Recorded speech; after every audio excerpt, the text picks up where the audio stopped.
பேசல. இவர் யார் தெரியுமா? இவர்தான் நேதாஜி சுபாஷ் சந்திர போஸ். இந்தியாவுக்கு 1947 சுதந்திரம் அடைஞ்சது இல்லையா? அதுல நிறைய பேர் சுதந்திரம் வாங்க பாடுபட்டாங்க. பாடுபட்டவங்க இவரும் ஒருத்தர். ஓகே, இதே மாதிரி இங்கிலாந்துல வந்து பாத்தியா, யாரும் தான் கேட்டு இந்தியாவில் ஆரம்பிச்சு இங்கிலாந்து போயிட்டாரு. இந்த மாதிரி உன்னால எதுவும் பேச முடியாது. உன் கரடியே கருணப்பா, கையில ஒரு தங்க விலை வச்சுக்கிட்டு எடுத்துக்கிறாஜா நீ சொல்றது எனக்கு தாப்பா எடுபடாம போச்சு. ஊர்ல இருக்க கடைசிறப்பெல்லாம் ஏன் வேலைக்கு வந்து ஏன் உசுர வாங்குறீங்களா? நீ சொல்லுங்க, நீ வாங்க, நீ உள்ள போ, அவனை வாட்ச் பண்ணலாம்.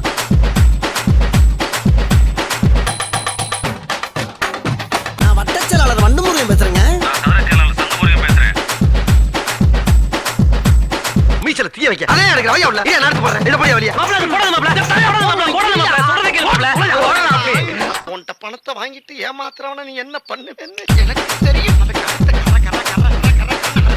கடல்ல தூக்கி வீசிடுவேன்.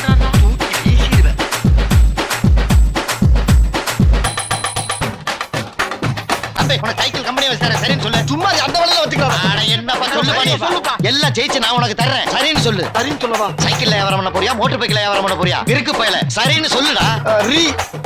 இவனுக்கு வேலை வெட்டி இல்லாதனாலதான் வம்பு தும்பு பண்ணிட்டு இருக்கானுங்க. இப்ப என்ன பண்றது? ஒரு பேங்க் ஒண்ணு கட்டி விடுங்க, நடத்துறோம். டேய், அவன தெரியாத நீங்க ஏடா போட்டு அடிக்கிறீங்க? அவன் தான்டா நானு. உன்னையே நீயே கேக்குற? ஏண்டா இந்த ஏரியாவுல நான் எவ்வளவு ஃபேமஸா இருக்கேன்னு தெரிஞ்சுக்க வேண்டாம்? யாரியா இவன் பைசா கணக்குல கேக்குறான்? அவன் சின்ன பையனே, சின்னத்தனமா தான் கேட்பான். இப்ப பாருங்க நான் அவனை எப்படி அட்டாக் பண்றேன்னு.